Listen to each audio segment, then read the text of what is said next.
আমার ঘাটিয়ার ভাইয়েরা বন্ধুরা, ইমাম আহমদ ইবনে হাম্বল যিনার জীবনটা অতিবাহিত করেছেন শুধু হাদিসের খেদমত করতে করতে, জবান খুলে কি আল্লাহু আকবার বলা যাবে না? মুসনাদ আহমদ ইবনে হাম্বলের ভিতরে 1000 নয়, 2000 নয়, 3000 নয়, 10,000 নয়, 20,000 নয়, 40,000 হাদিসকে কোট করে দিয়েছে ইমাম আহমদ ইবনে হাম্বল। হাদিস সংরক্ষণ করার জন্য, হাদিসকে লিপিবদ্ধ করার জন্য দেশ বিদেশ, এদিক সেদিক, শহর থেকে শহর, গ্রাম থেকে গ্রাম, দেশ থেকে বিদেশ কত জায়গায় সফর করেছে তার কোনো হিসাব নাই। একদিন ইমাম আহমদ ইবনে হাম্বল শীতের মৌসুমে বের হলেন হাদিস সংরক্ষণ করার জন্য। ইমাম আহমদ ইবনে হাম্বল সব সময় চিন্তা করতেন, সব সময় ধ্যানে থাকতেন, সব সময় গবেষণা করতেন, কোথায় গেলে হাদিস পাওয়া যায়, কোথায় গেলে আমার নবীর বাণীগুলো আমি শুনতে পাবো, কোথায় গেলে আমার নবীর বাণীগুলো আমি শোনার পর আমার কিতাবের মধ্যে লিপিবদ্ধ করতে পারবো। সেই সূত্র ধরে ইমাম আহমদ ইবনে হাম্বল সফরের মধ্যে বের হলেন শীতকালে। কোন কালে? আর একটু জবান খুলে বলুন, কোন কালে? শীতকালে আমাদের সফর আছে না নাই? শীতকালে আমাদের সফর আছে, আমাদের জার্নি আছে, কিন্তু একটু কষ্টের, ঠিক না বেঠিক? শীতের দিনে ঘর থেকে বের হতে মন চাই না, ঠিক কিনা বলুন? শীতের দিন শরীর থেকে কাপড়গুলোকে খুলতে মনে চাই না, শীতের দিন প্রতিদিন গোসল করতেও মনে চাই না। আমার যুবক ভাইরা, ইমাম আহমদ ইবনে হাম্বল কখনোই শীত দেখে নাই, গরম দেখে নাই, দিন দেখে নাই, রাত দেখে নাই, অনবরত এনি টাইম, যে কোনো টাইমে উনি বের হয়ে যেতেন সফরে শুধু হাদিস সংরক্ষণ করার জন্য। একদিন ইমাম আহমদ ইবনে হাম্বল একটা শহরে চলে গেলেন শীতকালে। সেই শহরে যাওয়ার পর আস্তে আস্তে করে দিন ফুরিয়ে যেতে লাগলো, দিন শেষ হয়ে যেতে লাগলো, মাগরিবের রক্ত হয়ে গেল। মসজিদ থেকে মাগরিবের নামাজের জন্য আজান দেওয়া হলো। আজান শোনার পর ইমাম আহমদ ইবনে হাম্বল মসজিদের মধ্যে চলে গেলেন। মসজিদের মধ্যে গিয়ে নামাজ আদায় করে আবার বের হয়ে গেলেন। বের হওয়ার পর আবার কিছুক্ষণ যেতে না যেতে আবার এশারের আজান হয়ে গেলেন। এশারের আজানের সময় আবার একটা মসজিদের মধ্যে আসলেন। আসার পর এশার নামাজ কমপ্লিট করলেন, আর মনে মনে চিন্তা করতে লাগলেন, শীতের দিন আমি রাতটা কোথায় কাটাবো? আমি শহরের মধ্যে আসছি হাদিস সংরক্ষণ করার জন্য সফরে, কোথায় থাকবো, কার বাড়িতে যাব, কোথায় গিয়ে ঘুমাবো, কোথায় আমার রাতকে পার করব? আচ্ছা বলুন তো, আজকে আমাদের সমাজে, আজকে আমাদের জায়গায় জায়গায় হোটেল আছে না নাই? এখন আপনি যেখানে যান, ঢাকা, চট্টগ্রাম থেকে শুরু করেন, আপনি যদি গ্রাম অঞ্চলের মধ্যেও চলে যান, দেখবেন একটা হোটেল আছে, রাতে থাকার জন্য ব্যবস্থাপনা আছে। কিন্তু ওই তৎকালীন যুগে এমন কোনো ব্যবস্থাপনা ছিল না। জায়গায় জায়গায় হোটেল পাওয়া যেত না, জায়গায় জায়গায় রিসোর্ট পাওয়া যেত না, জায়গায় জায়গায় রেস্টুরেন্ট পাওয়া যেত না। ইমাম আহমদ ইবনে হাম্বল মনে মনে চিন্তা করতে লাগলো, আমি তো সফরে চলে আসলাম, সফর আসার পরে দিন পার হয়ে গেল, কিন্তু আমি আমার গন্তব্য স্থানে পৌঁছাতে পারলাম না। হায় রে, আমি রাতটা কোথায় পার করব, কিভাবে পার করব? ইমাম আহমদ ইবনে হাম্বল বড় চিন্তায় পড়ে গেলেন। হঠাৎ করে চিন্তা করতে লাগলেন, আমি যেহেতু মসজিদে এসেছি নামাজ আদায় করার জন্য, মসজিদে নামাজ আদায় করার পরে মসজিদের মধ্যে বসে বসে আমি হাদিস পড়ে পড়ে আমার রাতটাকে পার করে দিব। আর জবান খুলে বলুন আল্লাহু আকবার। আচ্ছা বলুন তো, মসজিদ কার ঘর? আর জবান খুলে বলতে হবে, কার ঘর? আমাদের ঘরে আমরা থাকি, সারাদিন যখন বাহিরে কাজকর্ম করি, দিন শেষ হওয়ার পরে রাতে বিশ্রাম নেওয়ার জন্য আমাদের ঘরে চলে যায়, ঠিক কিনা বলুন? কিন্তু জবান খুলে বলুন তো, আমার আল্লাহকে বিশ্রাম নেওয়ার জন্য মসজিদে আসে? আমার আল্লাহর কি রেস্ট নেওয়ার প্রয়োজন আছে? আমার আল্লাহর কি ঘুমানোর প্রয়োজন আছে? আমার আল্লাহর কি ঘুম আছে? নাই নাই নাই। আমার আল্লাহ থাকার জন্য কোনো ঘরের প্রয়োজন নাই গো। আমার আল্লাহ ঘুমানোর জন্য কোনো ঘরের প্রয়োজন নাই। আমার আল্লাহ রেস্ট নেওয়ার জন্য কোনো জায়গার প্রয়োজন নাই। আচ্ছা বলুন তো, আমার আল্লাহ যদি ঘুমায়, আমার আল্লাহ যদি রেস্ট নেয়, তাহলে এই পৃথিবীকে তো সুশৃঙ্খল ভাবে চলতে পারবে? আর জবান খুলে বলতে হবে, এই পৃথিবী কি সুন্দরভাবে চলতে পারবে? একদিন মুসা আলাইহিস সালাতু ওয়াস সালাম বলেন, ওই যে কোরআনের আয়াত, লা তাখুযুহু সিনাতু ওয়ালা নাওম,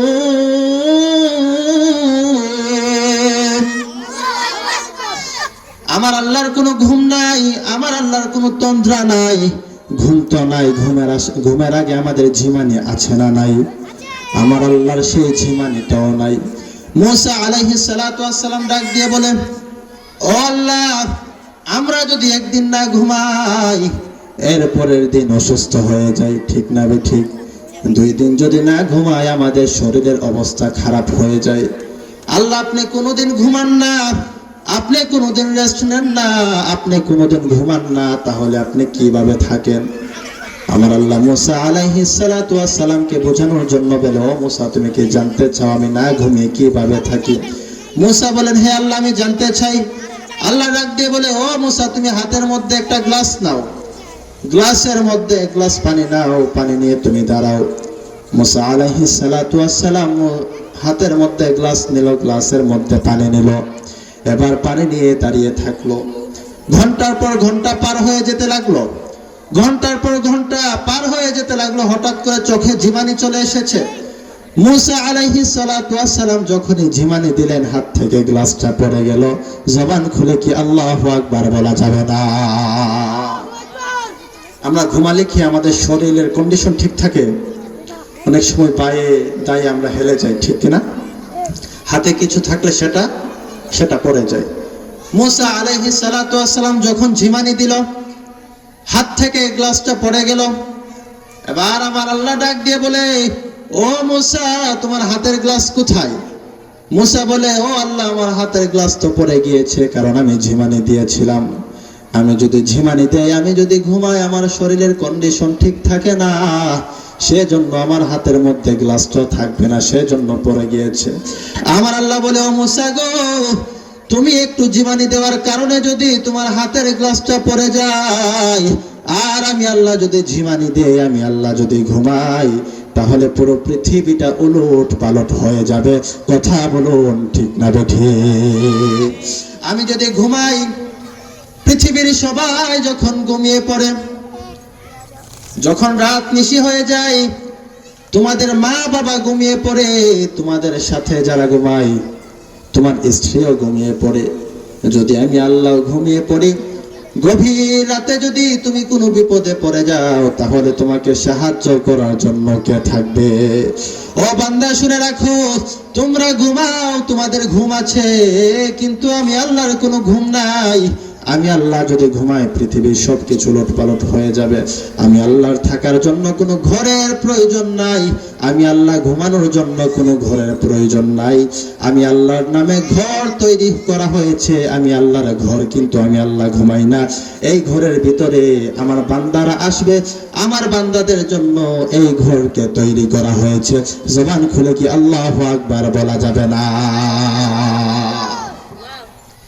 মসজিদ হচ্ছে নিরাপদ জায়গা। আল্লাহর ঘর আল্লাহর জন্য বানানো হয়েছে, কিন্তু আল্লাহ থাকে না।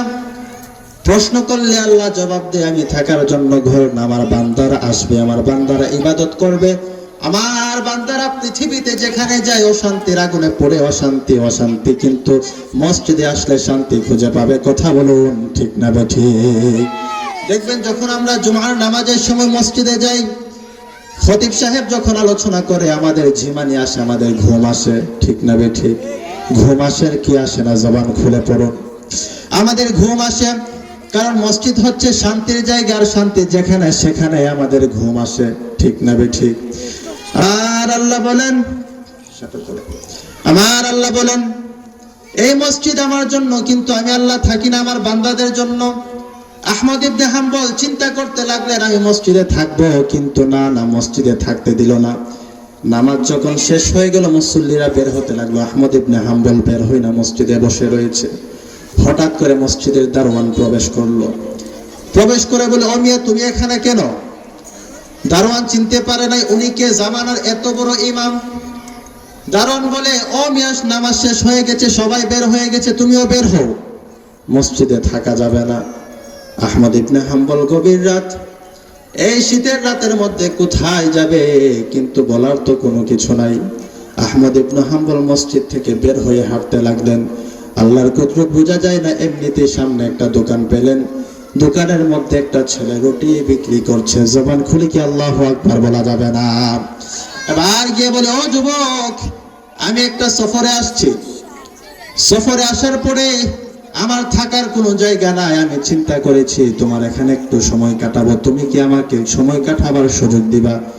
যুবকটা ডাক দিয়ে বলে, হ্যাঁ হুজুর, কেন নয়, অবশ্যই আপনি এখানে থাকেন, এখানে সময় কাটান, আমার কোনো আপত্তি নাই। আপনি বসে থাকবেন আপনার বসা, আমি আমার কাজ করব, প্রবলেম কোথায়, বসেন, সমস্যা নাই। আহমদ ইবনে হাম্বল বসলো আর লক্ষ্য করতে লাগলো যুবকটা শুধু আস্তাগফিরুল্লাহ পড়তেছে। যখন রুটি বানায় আস্তাগফিরুল্লাহ পড়ে, যখন রুটি বিক্রি করে আস্তাগফিরুল্লাহ পড়ে, যখন রুটিটা খামিরের মধ্যে রাখে আস্তাগফিরুল্লাহ পড়ে, যখন কাস্টমারদের কাছ থেকে টাকা নেয় আস্তাগফিরুল্লাহ পড়ে, এবং টাকাটা যখন কেশে রাখে আস্তাগফিরুল্লাহ পড়ে। ইমাম আহমদ ইবনে হাম্বল মনোযোগ দিয়ে বসে বসে দেখতে লাগলেন। হঠাৎ করে ডাক দিয়ে বলে, ও যুবক, তুমি এত আস্তাগফিরুল্লাহ পড়ো কেন? তুমি এত আল্লাহর কাছে ক্ষমা চাও কেন? যুবকটা ডাক দিয়ে বলে, হুজুর আমি কেন পড়ি জানি না, কিন্তু আমার আস্তাগফিরুল্লাহ পড়তে বড় ভালো লাগে। হুজুর আল্লাহর কাছে ক্ষমা চাইতে বড় ভালো লাগে, সেজন্য আমি আল্লাহর কাছে ক্ষমা চাই।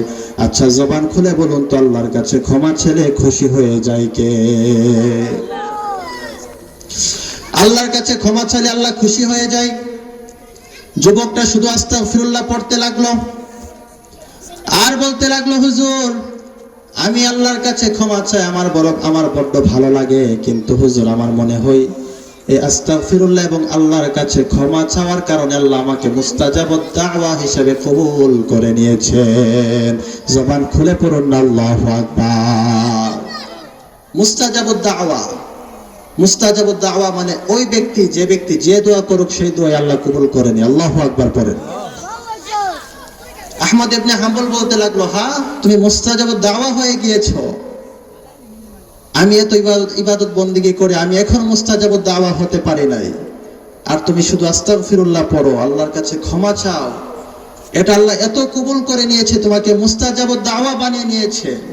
যুবকটা বলে, হে আল্লাহ, হে ইমাম সাহেব হুজুর, আমি আল্লাহর কাছে যা চাই সেটাই কবুল করে নেই, কিন্তু আজও পর্যন্ত একটা দোয়া কবুল হলো না। কয়টা দোয়া? একটা দোয়া। আহমদ ইবনে হাম্বল ডাক দিয়ে বলে, ও যুবক, তোমার দোয়াটা কি? যেই দোয়া করো সেই দোয়াই কবুল হয়ে যায়, তোমার কোন দোয়াটা কবুল হয় নাই? যুবকটা ডাক দিয়ে বলে, ও হুজুর, আমি শুনেছি আমাদের শহরে নাকি একজন বড় ইমাম আছে, অনেক বড় মুহাদ্দিস। হুজুর আমি চাই ওই ইমামের সাথে আমার সাক্ষাৎ হয়ে যাক। এবার আহমদ ইবনে হাম্বল চোখের পানি ছেড়ে কান্না করতে লাগলেন আর বলতে লাগলেন, ও যুবক, আল্লাহ তোমার এই দোয়াটাও কবুল করে নিয়েছে, তোমাকে ইমামের কাছে ওই আহমদ ইবনে হাম্বলের কাছে যেতে হয় নাই, আমি আহমদ ইবনে হাম্বলকে তোমার কাছে পাঠিয়ে দিয়েছে। আর জবান খুলে বলুন আল্লাহু আকবার।